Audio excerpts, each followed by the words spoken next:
আল্লাহ পাক বলেন কিয়ামতে আমি তোকে তোর নেতার সাথে ডাক দেব। ও গাজীপুরবাসী, নিজের মনকে প্রশ্ন করেন তো, আপনি যে নেতার আদর্শ মেনে চলেন, ওকে যেহেতু আল্লাহ আগে ডাকবে, এরপরে পেছনে আপনাকে, আপনার কি মনে হয় এখন আপনি যার পেছনে এখনো পর্যন্ত আছেন, ওই লোকটা যদি সামনে থাকে আল্লাহ কি মাফ করবে বলে মনে হয়? আপনি এখনই যদি বলেন না, আপনি তো ধরা খাবেন। আমি গোয়েন্দা বিভাগদের কাছ থেকে বহু তথ্য পেয়েছি এই 3 বছর জেলে থাকার কারণে। ওখানে তো সব রাজা মহারাজা মহারথী ওখানে আছে। ওনারা জানিয়েছে যে ইসলামকে এদেশে যেন দাঁড় করাতে না পারে, সেই জন্যে ছোটখাটো বিষয় নিয়ে মানুষের ভেতরে মতভেদ তৈরি করার জন্য জেনারেল মানুষগুলো যা করে করুক, হুজুর ছাড়া টুপিওয়ালা ছাড়া এর যেন এক জায়গায় হতে না পারে। যদিও সংখ্যায় এরা একেবারে কম না, কম নাকি? আমার মনে হয় এদেশে আমরা যারা শুধু টুপি মাথায় দেয় আর কারো লাগার কথা না, শুধু টুপিওয়ালা মানুষগুলো যদি এক হয়ে যায় আর ওদের ষড়যন্ত্র যদি কাজে না লাগে, দায়িত্বে যিনি ছিলেন এতদিন 41 সাল টার্গেট দিয়েছিলেন, অতদিন লাগবে না, 41 ঘন্টায় এদেশে ইসলাম দাঁড় হয়ে যাবে ইনশাআল্লাহ। দিন যেভাবে যাচ্ছে এবং বিভিন্ন জেনারেল মানুষগুলো, এমনকি আজকে 3 জন হিন্দুকে দেখলাম, তারা ডাক্তার শফিকুর রহমানের হাতে হাত দিয়ে ইসলামী আন্দোলন করবে, জামাত ইসলামী বাংলাদেশে ওরা অলরেডি যোগ দিয়েছে। মূর্খ মানুষ না তারা, প্রত্যেকেই শিক্ষিত, সবগুলো বিশ্ববিদ্যালয় থেকে অনার্স মাস্টার্স করা। তারা বুঝতেছে যে এই জামানা যা শুরু হয়েছে, 15 বছর যা দেখলাম, মানবতার ফেরিওয়ালা বিভিন্ন মানুষের নামে আমরা শুধু শুনেছি, বাস্তবে তাদেরকে দেখি নাই, যেটা এখন দেখতে পাচ্ছি ডাক্তার শফিকুর রহমানের ভেতরে। এই যে পাশেই কারাগার, আমি ছিলাম এখানে 3টা বছর। ডাক্তার শফিকুর রহমান সাহেব 4 তলায় ছিলেন, আমরা ছিলাম, উনি 2 তলায় ছিলেন, আমরা ছিলাম 4 তলায়। ডক্টর সাথে 4 দিন ছিলাম। যে ব্যবহার আমি পেয়েছিলাম, ওনার যে আচরণ, ওনার যে আমল, বা ওনার যে অবস্থান, ওনার ইমানের আমলের, আমরা হাজারো আলেম ছিলাম, ওই পর্যায়ে আমরা এই জেনারেল মানুষের কাছে হেরে গেছি। ওনার এক একটা সেজদায় কেটে যেত 45 মিনিটে 1 ঘন্টা করি, আর 1 ঘন্টায় আমাদের 10 রাকাত নামাজ হয়ে যায়। আমার যতটুকু বিশ্বাস আমার মনের, আমার ইমানের, এই অ্যাক্টিভিটিস এবং ইখলাসের কারণে আল্লাহ রাব্বুল আলামিন দলে দলে পালে পালে মানুষদেরকে ইসলামী আজ প্রবেশ করাচ্ছে। এটা যেন অব্যাহত থাকে। 5 তারিখের আগ পর্যন্ত মাত্র 20 ভাগ মানুষ চাইতো যে দেশে ইসলাম কায়েম হোক। এই 18-19 দিনের ব্যবধানে এখন প্রায় 35 ভাগের উপরে মানুষ অলরেডি চাচ্ছে যে দেশে ইসলাম দিয়ে, কোরআন দিয়ে দেশটা চলুক। আমরা তো দেখলাম এই 53 বছর, যদিও আমরা 33 বছর, আমার মুরব্বী যে বসে আছে, এই সমস্ত মানুষগুলো তো দেখেছে যে বাবা চালিয়েছে যে কেমন লাগে, না দেখে নাই? স্বামীও চালিয়েছিল, মানুষ দেখেছে। চাচা চালিয়েছে, জোর করে হোক আর যেভাবে হোক, তাও মানুষ দেখেছে। বউ চালাইলো দেখলাম, অন্তত আমি দেখেছি। ভাবিও চালিয়েছিল, দেখেছিলাম। এখন শুধু দেখতে বাকি আছে যে এ কোরআন দিয়ে দেশ চললে কেমন দেখা যায়। এটা দিয়ে চালান, এই কারাগার লাগবে না। কারাগার লাগবে কোন কারণে? এটা দিয়ে চললে অপরাধ হলে যে সঙ্গে সঙ্গে বিচার হয়ে যাবে, অপরাধ শেষ। এখানে বছরের পরে বছর মানুষকে কারণে অকারণে আপনি আটকিয়ে বেকার কষ্ট দেবেন কোন কারণে? আমি যে সিঙ্গাড়ার উদাহরণ দিলাম, 100 জনের মাত্র 20 জন চায়, 80 জন মানুষ থাকার পরেও তাদেরটা পাস হয়নি। এই কারণেই এ বাংলাদেশের মুসলমানগুলো আজ আমরা যদি এক হতে পারতাম, এ 3 বছরে যে নির্যাতন, জুলুম, অত্যাচার শিকার আমরা হলাম, বিশেষ করে আলেমেরা, 76 জন আলেম আমরা এক জায়গায় ছিলাম, হেফাজত ইসলাম বাংলাদেশ সহ, চরমনায়ের কিছু মরিদ ভাই সহ আমরা।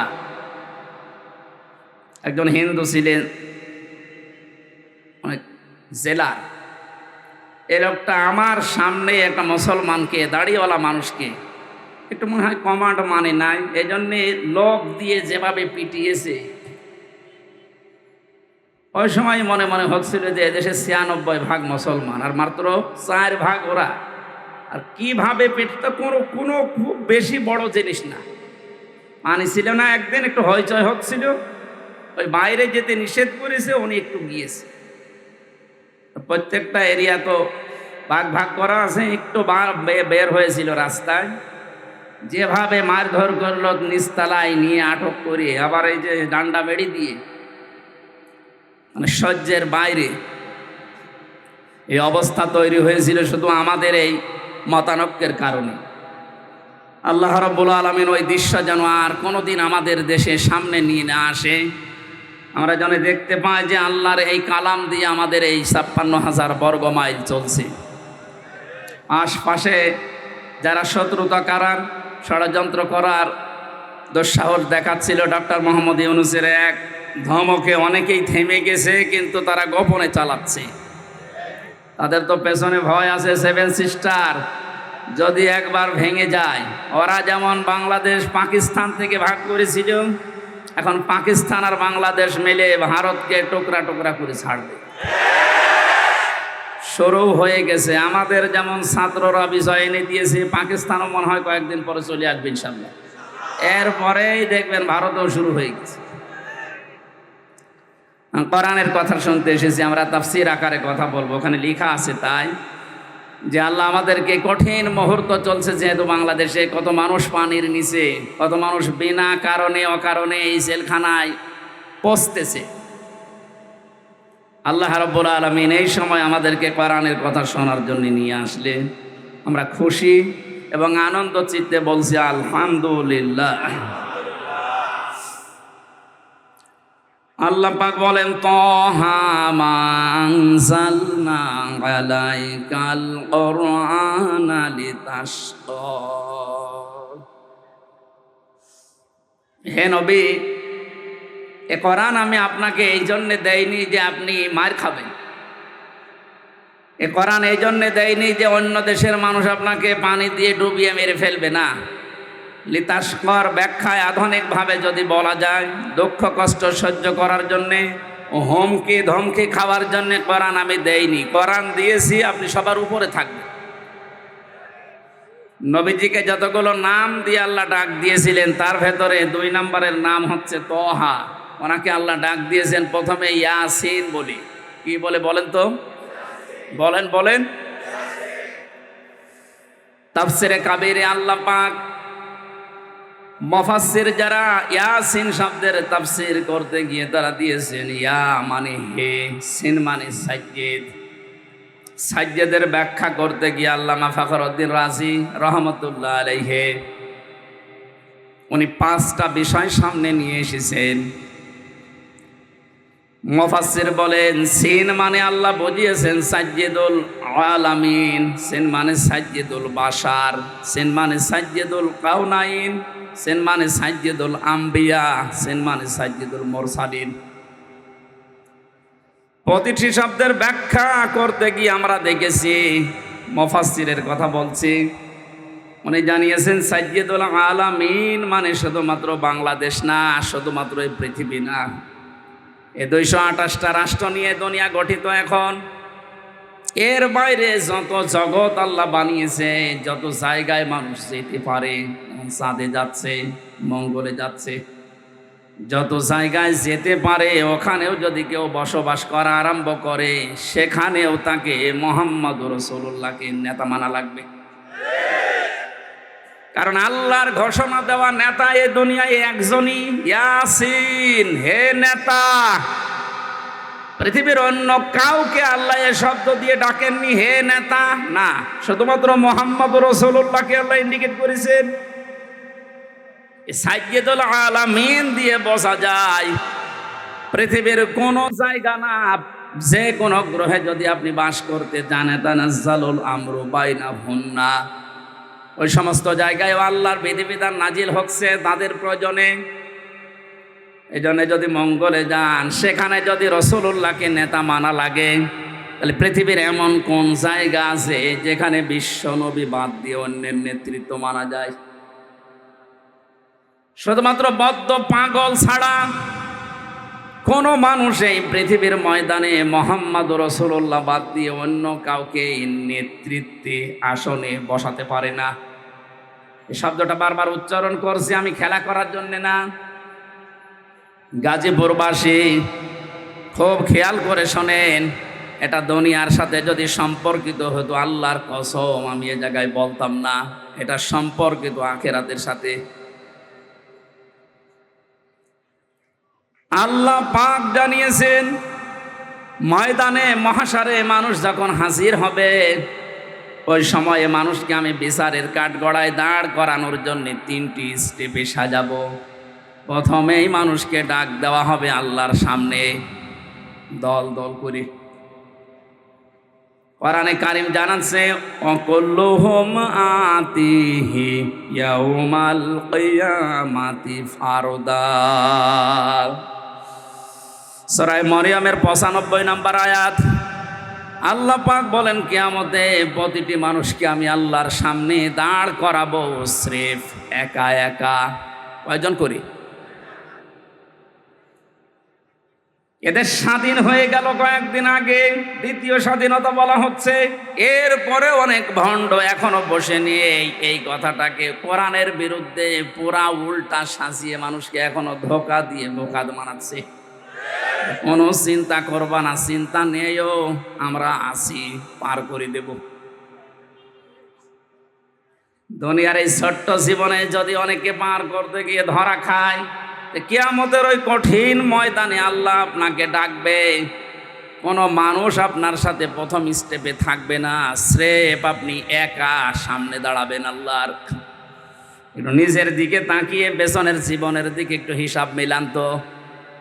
সত্যিই যদি আল্লাহ আপনাকে ডাক দিয়ে বলে, পড়, ইকরা কিতাবাকা কাফা বিনাফসিকা লিয়াউমা আলাইকা হাসিবা। সূরা বানী ইসরাঈলের 14 নম্বর আয়াতে আল্লাহ জানিয়েছেন, এটা পড়, জান্নাতে যাবি না জাহান্নামে যাবি, কারো জিজ্ঞাসা লাগবে না, তুই নিজেই যথেষ্ট। এখানে যত আসামি জেলখানায় আছে, গাজীপুর, কাশিমপুর সহ, প্রত্যেকটি আসামিকে আদালতে তোলার সময় বিচারক কিন্তু জিজ্ঞাসা করে তার অপরাধ সম্পর্কে, যেটা করেছেন কিনা।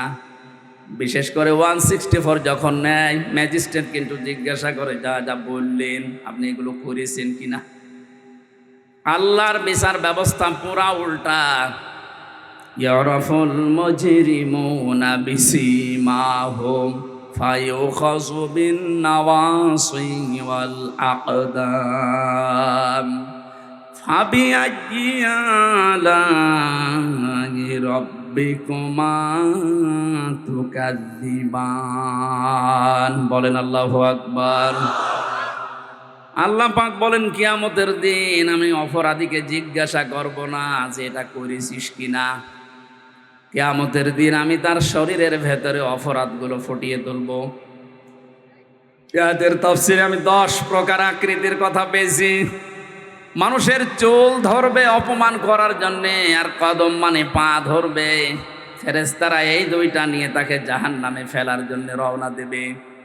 আল্লাহ পাক বলবেন, দাঁড়া, সুম্মা ফি সিলসিলাতিন দারউহা সাবউনা দিরান ফাসলুকু। এর 70 হাত বা গজ বিশাল শিকল দিয়ে বাঁধ। এটা বাঁধা হবে এই কারণে যেন অপমানের মাত্রা আরো বেড়ে যায়।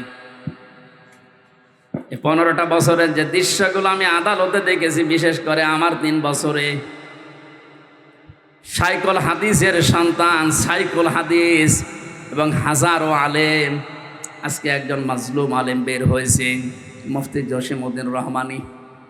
আল্লাহ পাক তাকে হায়াতে তাজ্জেবা সিহাতে কুল্লিয়া দান করেন, বলেন আমিন। এই আলেমদের জুতা টানার যোগ্যতাও যারা দায়িত্বে ছিল তাদের ছিল না।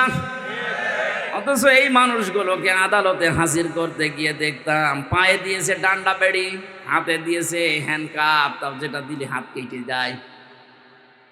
মাজায় দড়ি বেঁধে ছাগলের মতো গরুর মতো টানতে টানতে নিয়ে যেত।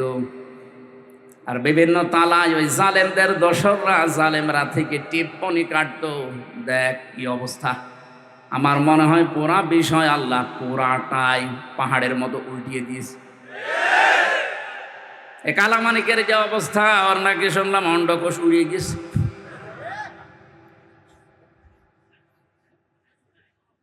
এ শয়তানটা বিশ্ব নন্দিত মুফাসসিরে কোরআন শহীদ আল্লামা দেলাওয়ার হোসেন সাইদি রহমতুল্লাহ আলাইহি তাকে ফাঁসি দেওয়ার জন্য যে গর্ববোধ করেছিল যে আমি তাকে ফাঁসি দিয়েছি।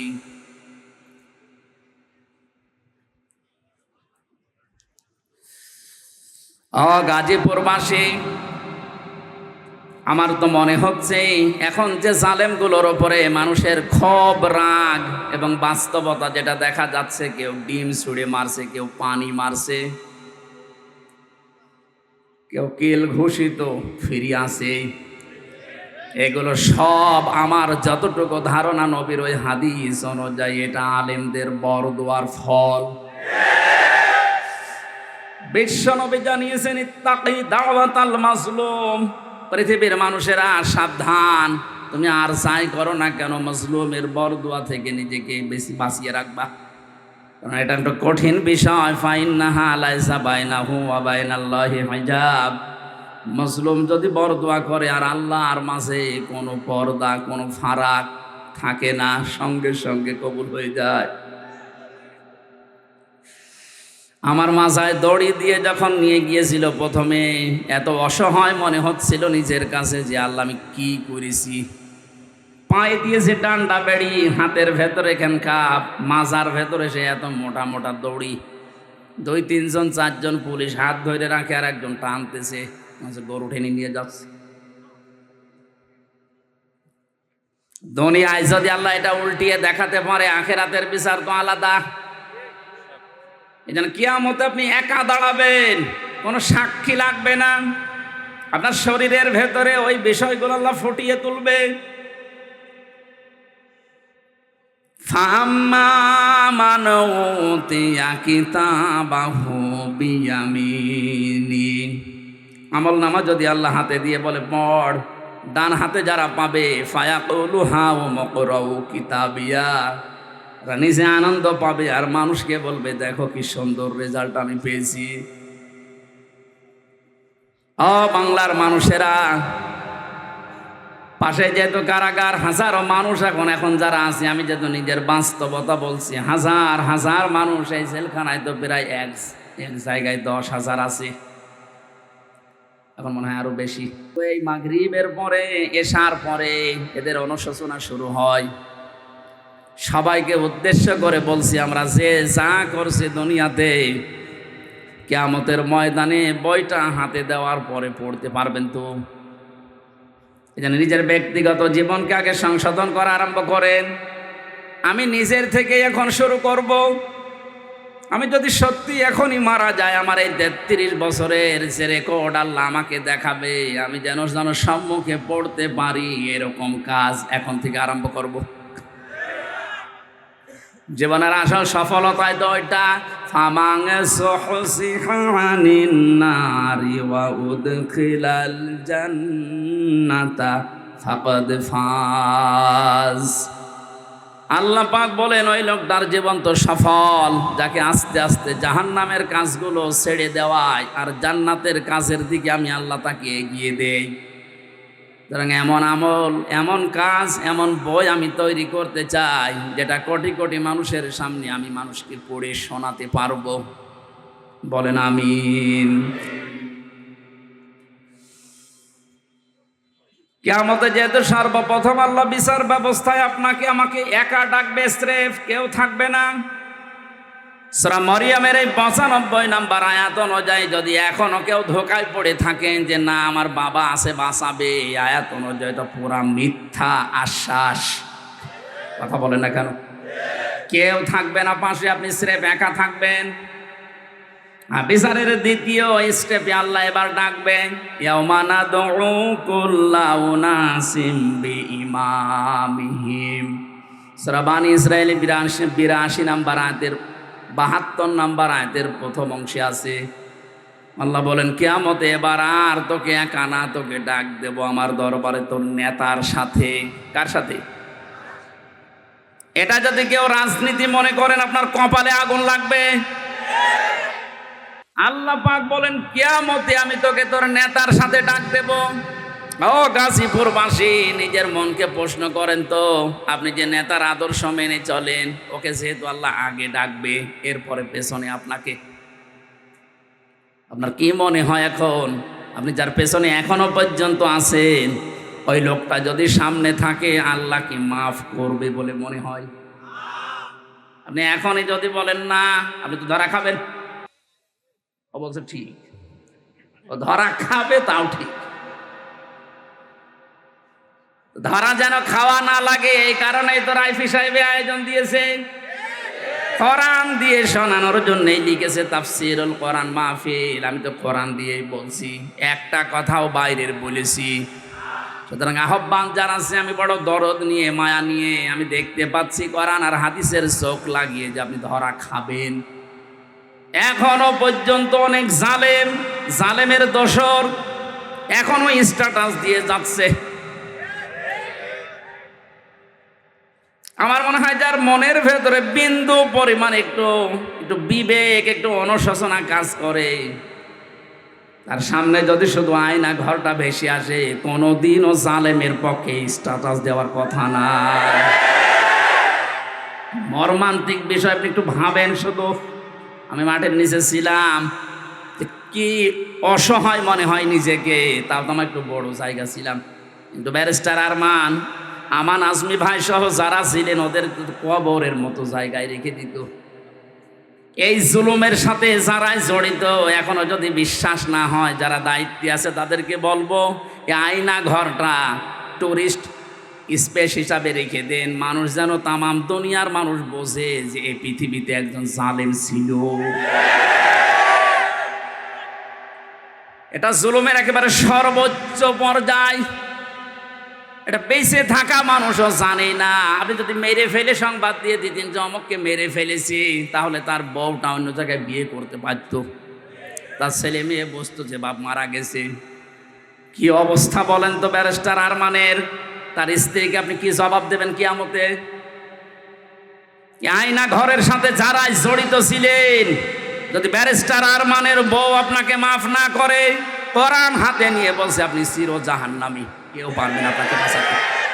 হ্যাঁ, আল্লাহ বলেন আল্লাহ পারবে না, কারণ আল্লাহ পাক ছেড়ে দিয়েছে ব্যারিস্টার আরমানের বড় উপরে। এটা হাক্কুল ইবাদের ভেতরে 8টা বছর স্বামী থেকে আপনি তাকে আলাদা করে রেখেছেন, ও জানতোই না যে দুনিয়ায় আছে।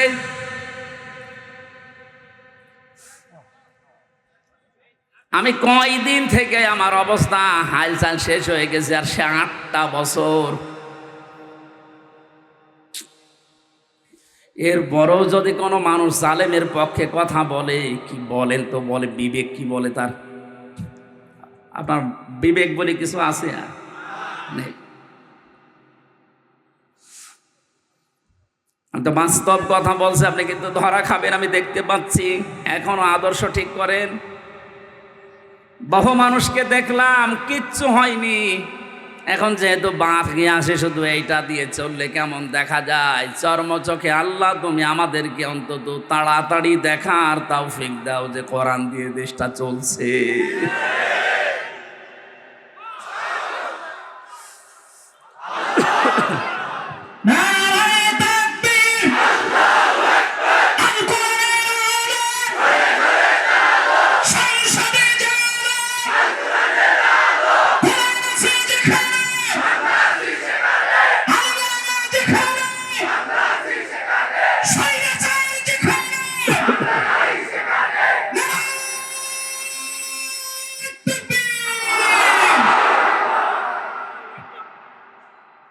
অন্য কোনো দিকে না নিয়ে বিবেকের দিকে নিয়ে যান। আমি আপনাকে বাঁচাতে চাই।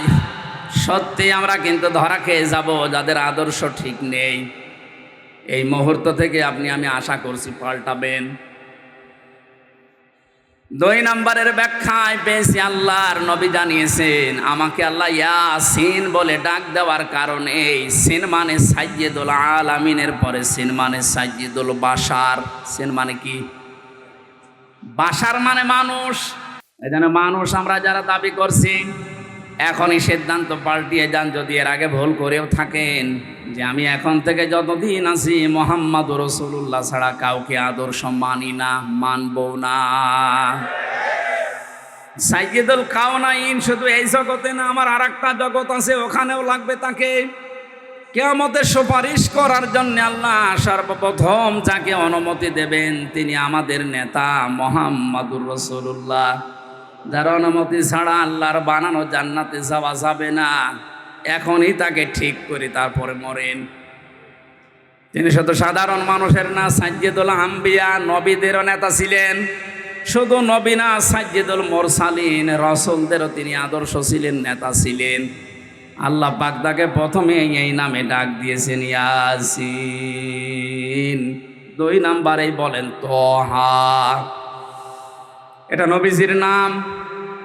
রাসূলুল্লাহকে আল্লাহ সম্বোধন করেন মানসালনা আলাইকাল কুরআনা লিতাশকা।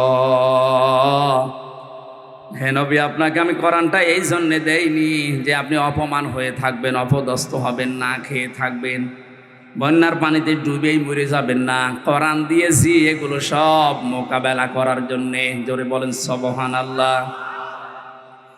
এটা মোকাবেলা করার জন্য যদি কোরআন দিয়ে থাকেন তাহলে কোরআনকে ওই পর্যায়ে নিয়ে যাওয়া লাগবে যেখানে কোরআন গেলে চিন্তা থাকে না, দুঃখ থাকে না। ওয়ালা তাহিনু ওয়ালা তাহজানু ফামান তাবিআ হুদায়া ফালা খাউফুন আলাইহিম ওয়ালা হুম ইয়াহজানুন। আমার পাঠানো হেদায়েত যদি অনুসরণ করতে পারো, অনুসরণ করা যায় যেখানে গেলে ওই জায়গায় যদি নিয়ে যেতে পারো। প্রশ্ন আসতে পারো, অনুসরণ তো করি। হ্যাঁ, আজ আমাদের অনেকের ঘরে ঘরে কোরআন শরীফ আছে, কিন্তু যেখানে থাকা দরকার ওই জায়গায় না থাকার কারণে আজ হাজারো মানুষ জায়েজ জিনিস জায়েজ জানার পরও মানতে পারছি না। যেখানে গেলে জায়েজটা জায়েজ ভাবে মানা যায় আর হারামটা হারাম জানার পরে ছেড়ে দেওয়া যায়, এই জায়গায় কোরআনকে পৌঁছিয়ে দেওয়ার দায়িত্ব এখন আমাদের। আর সে সময় এবং সুযোগ আমাদের সামনে ইনশাল্লাহ আসতেছে। এরপরও যদি আপনি ভুল করে ফেলেন, আমার মনে হয় বারবার আল্লাহ সুযোগ দেবে না। কথা বলেন না কেন? মান ক্বারাআল কুরআনা ফাস্তাযহারাহু, যে ব্যক্তি কোরআন পড়ে এবং কোরআনকে দাঁড় করানোর জন্য স্পষ্ট এজহার মানে বিজয় করা। এজহার মানে কি? কোরআনকে বিজয়ী করার জন্য যারা চেষ্টা চালায়, ফাহাল্লা হালালাহু ওয়া হারামা হারামাহু, এর হালালকে হালাল জেনে আঁকড়িয়ে ধরে, হারামকে হারাম জেনে ছেড়ে দেয়, আদখালাহুল্লাহুল জান্নাহ। হে নবী, আপনি বলেন আল্লাহ পাক তাকে জান্নাতে দিয়েই দিয়েছে। জান্নাতে দেবে না, জান্নাতে দিয়ে দিয়েছে। সুতরাং এমন একটা দেশ এখন কোরআনে কারিম দিয়ে গঠন করা দরকার যেখানে বসবাস করলে জান্নাতে যাওয়ার গ্যারান্টি পাওয়া যায়। হজ করতে যারা যান, এই যে মানুষগুলোকে আমি দেখেছি 16 সালে কি নিয়ে আসে মানুষ ওখান থেকে। আসার সময় হয় তসবি নেয়, পাথর নেয়, জায়নামাজ নেয়, আতর নেয়, আর বাকি কিছু কিছু জিনিস নিয়ে আসে, স্বর্ণ। ওখান থেকে নিয়ে আসার কথা ছিল কি, আরাফাতের ময়দানে অবস্থান করে যখন আবার আসতেছেন 9 তারিখে, মুজদালিফার যে ময়দানটা আছে, লক্ষ লক্ষ নারী পুরুষ খোলা আকাশের নিচে, কোনো অভিভাবক লাগবে না, একা একা শুয়ে আছে, পাশে যুবতী মেয়ে আছে। কোনোদিন কারো আজ পর্যন্ত সাহস হয়নি যে একটু তাকায়। কথা বলে না কেন? যেমন তেমন মেয়ে লোক না, বিশ্ব সুন্দরী যারা, তারাও শুয়ে আছে। এ কঠিন পরিস্থিতিতে যদি কোনো মানুষ আজ পর্যন্ত এটা প্রমাণ করতে না পারে যে এখান থেকে 5টা মেয়ে হাইজাক হয়ে গেছে, শুনেছেন কোনোদিন? 5টা মেয়ে সম্ভ্রম হারিয়ে ফেলেছে, শুনেছেন কোনোদিন? 5টা ধর্ষণের শিকার হয়েছে, শুনেছেন? আপনি এটা নিয়ে আসতে পারেন না। কোরআনের নিয়মটা থাকার কারণে যদি খোলা আকাশের নিচে মরুভূমির ভেতরে এত বড় একটা নিরাপত্তা গ্যারান্টি পাওয়া যায়, 56,000 বর্গ মাইল যদি এইটা দিয়ে চলে, পুরাটাই আমার মনে হয় আল্লাহ মুজদালিফার মতো নিরাপত্তা দিয়ে দেবে। এজন্য আমাদের আসল কাজ হবে এখন এইটাকে উপরে তোলার। চেষ্টা চালাচ্ছে যারা, আল্লাহ তাদের এই চেষ্টার ভেতরে যেন ইখলাস আরো বাড়িয়ে দেন, তাদের শরীর স্বাস্থ্য আল্লাহ যেন সুস্থ রাখেন। সবাই বলেন আমিন। দরুদ পড়ছি, সালাম পাঠাচ্ছি আমাদের নবী মোহাম্মদ রাসূলুল্লাহর উপরে, যিনি আর্থ মানবতার মুক্তির জন্য দুনিয়াতে এসেছিলেন। এখন তার আদর্শটা দিক বিদিক ছোটাছুটি করছে মানুষ, এই কারণে আমরা এখনো পর্যন্ত অসহায় হয়ে আছি দুনিয়ার ময়দানে। আল্লাহ যে উদ্দেশ্য নিয়ে তাকে পাঠিয়েছিলেন, তাকে যদি আমরা ওইভাবে গ্রহণ করতে পারি, এখনো আমরা নেতৃত্বের জায়গায় যেতে পারবো ইনশাআল্লাহ। আল্লাহ যেন ওটা দেখার তৌফিক আমাদের দেন, বলেন আমিন। আজকের আমার আলোচনার বিষয় হচ্ছে ঈমান আনার কিছু শর্ত আছে। এখানে আর একটা আলোচনা আছে সামনে, ওখানে ঈমান নষ্ট হয়ে যায় কি করলে, ওই বিষয়গুলো আমি কোরআন আর হাদিস দিয়ে তুলে ধরব। আজকের আলোচনার বিষয় ঈমান আনলেই না, আমরা যেহেতু ঈমান পাইনি, আমরা ঈমান এনেছি, এ কথাটা ঠিক হয়নি। আমরা ঈমান পেয়েছি না ঈমান এনেছি? হ্যাঁ, এটা ক্লাস চলছে, জবাব দেন তো ছাত্রের মতো। আমরা এখানে যারা আছি, ঈমান কি এনেছি না ঈমান পেয়েছি? পেয়েছি। বাপ দাদা পূর্বপুরুষ মুসলমান ছিল, এসেছি ওই ঘরে, এই জন্য আমিও মুসলমান, আমারও ঈমান ওই পর্যায়ে। তো সাহাবায়ে কেরাম ঈমান পেয়েছিলেন না ঈমান এনেছিলেন? কোরআনে কারিমে আল্লাহ যে বারবার ডাক দিয়েছেন, ঈমান পেয়েছো যারা না ঈমান এনেছো যারা। ইন্নাল্লাযীনা আমানু, নিশ্চয় যারা ঈমান পায়, কি যারা ঈমান আনে। তাহলে ঈমান আনার বিষয়, ঈমান যদি কেউ আনতে চায়, বিশ্ব নবীকে আল্লাহ জানিয়েছেন, হে নবী তারা যেন আপনার কাছে আসে যারা ঈমান আনবে বলে 6টা বিষয় তাদেরকে জানাবেন, যে এই 6টা হচ্ছে ঈমান আনার শর্ত। সূরা মুমতাহিনার 12 নম্বর আয়াতে আল্লাহ এই দলিলগুলো দিয়েছেন। বিশ্ব নবীর কাছে যে মেয়েরা আসতো বায়াত নেওয়ার জন্যে, নবীজি জানিয়েছিলেন পর্দার আড়ালে বসো, তোমাদেরকে আমি বায়াত দিতে রাজি আছি, কিন্তু 6টা বিষয় ওয়াদা করে যাও যে জীবনে কোনোদিন করবা না। আর যারা দায়িত্বে আছেন, উপদেষ্টা মণ্ডলীতে যারা আছেন, কয়েকজন মাত্র হিন্দু, বাকি সবই যেহেতু মুসলিম। আর ধর্ম উপদেষ্টায় যিনি আছেন তিনি বিশিষ্ট একজন আলেম, ডক্টর আফামা খালিদ সাহেব সহ যারা মুসলমান আছেন, তাদের এই মুহূর্তে ঈমানের দাবি হবে এই দেশে কোরআনে কারিমের এই যে নিয়ম নীতি, সূরা মুমতাহিনার 12 নম্বর আয়াতে আল্লাহ যেভাবে বলেছেন যে ঈমান আনতে হলে এই 6টা বিষয় মানতে হবে। আমার মনে হয় ওনারা 3 মাস টার্গেট নিয়েছেন, 3 মাসের ভেতরে এই 6টা যদি প্রতিষ্ঠা করা যায়, যেখানে বাংলাদেশ যাওয়ার কথা চলে যাবে। এই 19-20 দিনের অবস্থার পরিবর্তন দেখছেন না? এর আগেও তো বন্যা হয়েছিল, তারপরও তো এখনো পর্যন্ত একটা নিয়ম নীতিও আমরা কোরআন থেকে পাইনি, শুধু চলার চেষ্টায় আছে। ওই সময়ের বন্যায় ব্যক্তিগতভাবে কিছু মানুষ কিছু করত, আর যারা দায়িত্বে ছিল তারা লোক দেখানোর জন্য কিছু করেছিল। কিন্তু এই 20-22 দিনের, বিশেষ করে এই 7-8 দিনের বন্যায় যা দেখতে পাচ্ছি, একটা ফকির ভিক্ষা করে 300 টাকা পায়, সেখান থেকে 20 টাকা বন্যার্থদের জন্য দিয়ে দিচ্ছে। সুতরাং দেশের মানুষের মন আছে, যেভাবে মন তৈরি হচ্ছে, এই 6টা যে এখানে আল্লাহ আলোচনা দিলেন, এটা এখন সামনে নিয়ে আসা লাগবে। বায়াত শব্দটা আল্লাহ এখানে দিয়েছেন, কোরআনে কারীম জানাচ্ছে, ইয়া আইয়ুহান নাবিয়্যু ইযা জাআকাল মুমিনাতু ইউবাইয়ুনাকা, হে নবী, মুমিন নারীরা যখন আপনার কাছে আসবে, যারা ঈমান আনতে চায় যে আমি মুসলমান হব, আমি ঈমানদার হব, আপনার কাছে যারা বায়াত নিতে চায়, আপনি তাদেরকে 6টা বিষয় পরিষ্কার করবেন যে তোমরা মানবা কিনা বলো। যদি 6টা বিষয় তারা গ্যারান্টি দিতে পারে, তারা আমি আল্লাহকে গফুর আর রহিম হিসাবে পাবে। বলেন আল্লাহু আকবার। দেখেন তো, আমরা যারা ঈমানদার বলে দাবি করেছিলাম, এখনো করছি, সামনে করবেন, এই 6টা বিষয় আমরা মানতে পারি কিনা?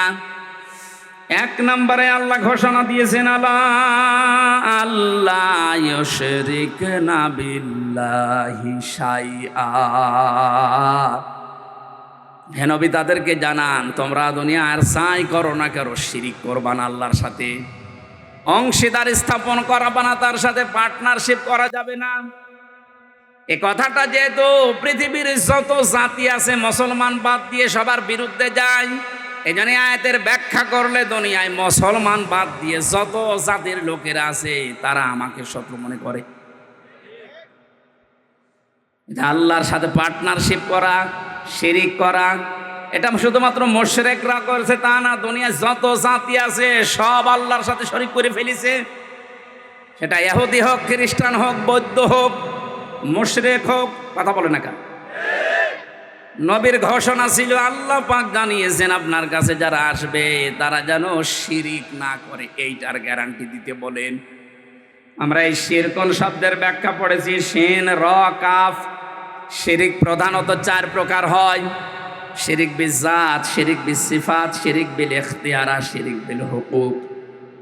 তাফসীরের ভাষায় আমরা ভাগ করে করে দেখেছি, এক একটা 4 ভাগ করে হয়, 4 4 16 ভাগ।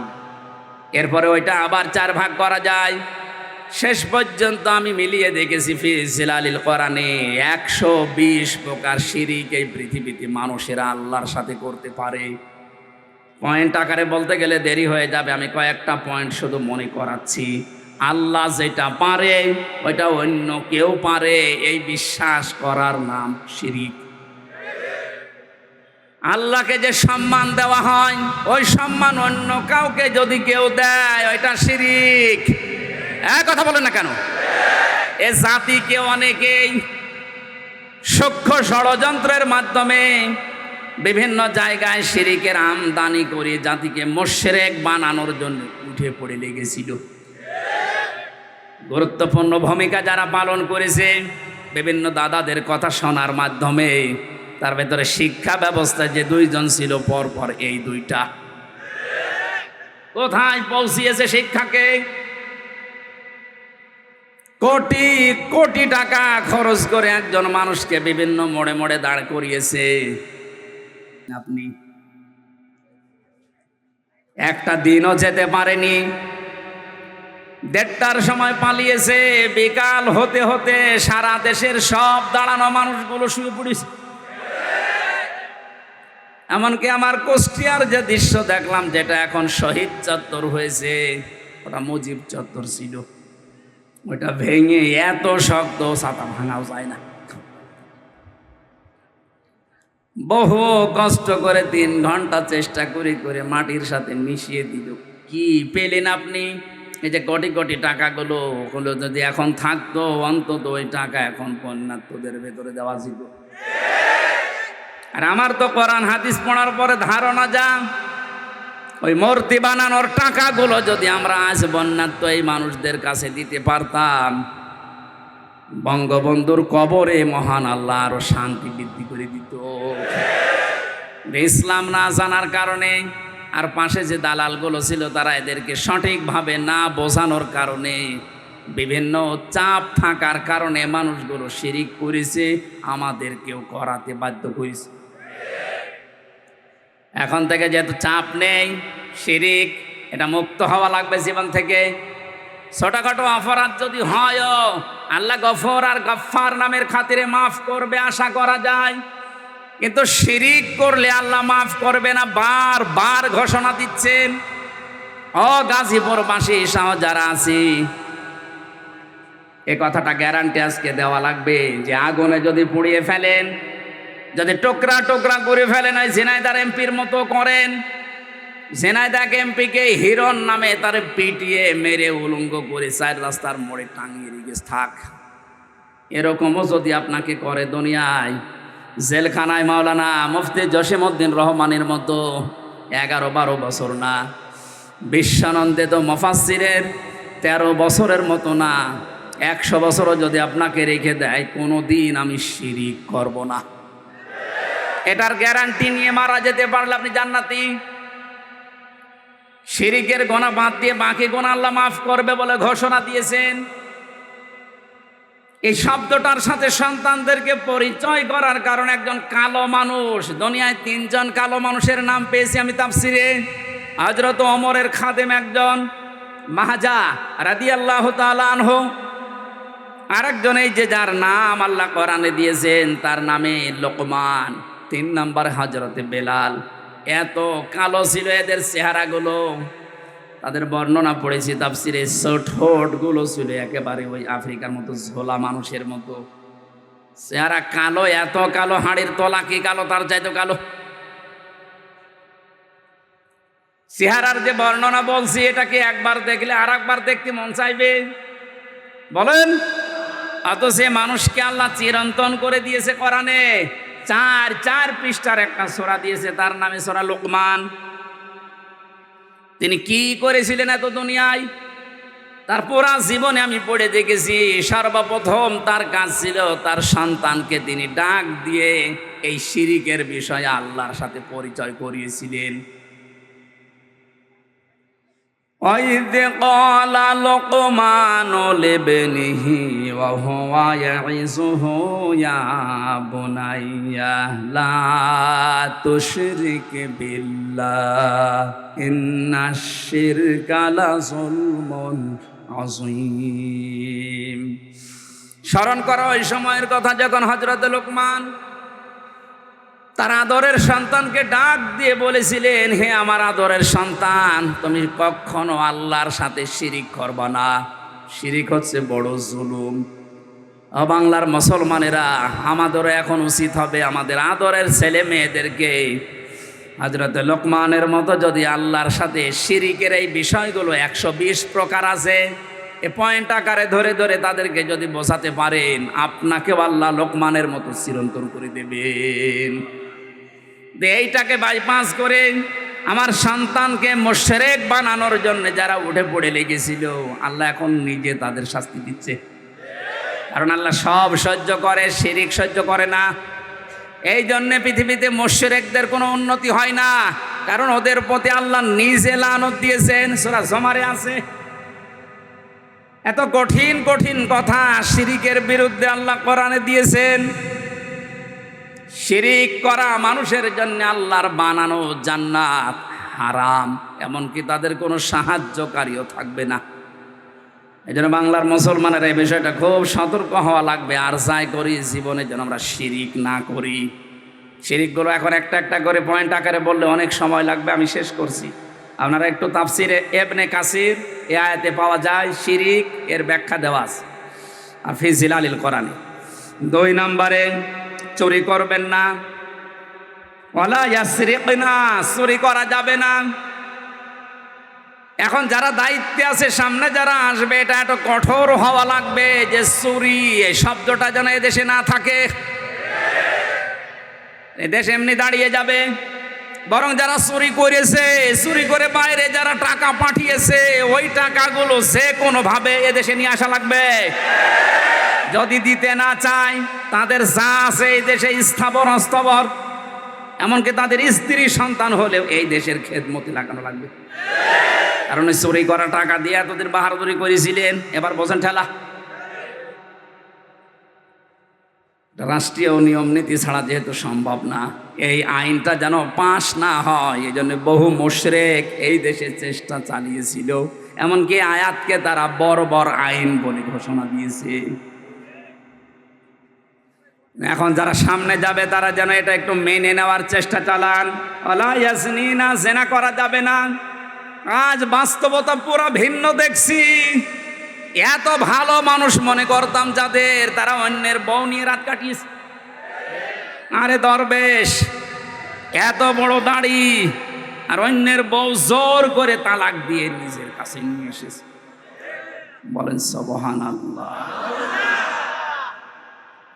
দরবেশের যদি এই হয়, বাকি যেগুলো নমো, এদের চরিত্র কোথায় গিয়ে পৌঁছিয়েছে? আর এরা আলেমদের বিরুদ্ধে ধর্ষণ মামলা দেয়।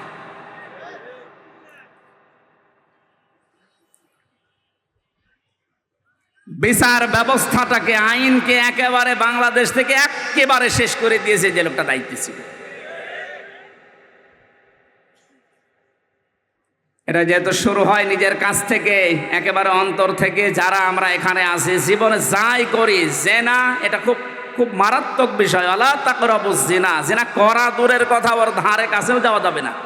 ওটা দিয়ে যেটা আরম্ভ হয়, যেই মাধ্যমগুলো দিয়ে, ওই মাধ্যমগুলো এখন কন্ট্রোল করা দরকার। যে সমস্ত বিষয়গুলো উন্মুক্ত আছে এগুলো কন্ট্রোলে নিয়ে আসা দরকার। বিশেষ করে যিনি দায়িত্বে আছে, এখন মনে হয় নাহিদ ইসলাম আছে না, উনি যেন আরো শক্ত হন। কারণ মানুষের চরিত্রই যদি না থাকে তে কি আছে বলেন। এরপরে আল্লাহ জানিয়েছিলেন সন্তান হত্যা করা যাবে না, অপবাদ দেওয়া যাবে না। এর ভেতরে 3টা পয়েন্ট আমি তাফসীর থেকে পেয়েছিলাম। ভালো ভালো কোনো কাজ যদি যারা দায়িত্বে আছে তারা আঞ্জাম দিতে চায়, তাদের এই ভালো কাজে কোনোদিন অবাধ্যতা প্রকাশ করা যাবে না। এই 6টা গ্যারান্টি আপনি আপনার এই যারা আসতেছে এদের কাছে নেন, তারপরে বলেন যে তোমাদের ঈমান তোমরা এনেছো। আল্লাহ আমি সহ যারা এখানে আছি এ বিষয়গুলো সামনে নিয়ে এসে কাজ করার তৌফিক দাও, আমিন।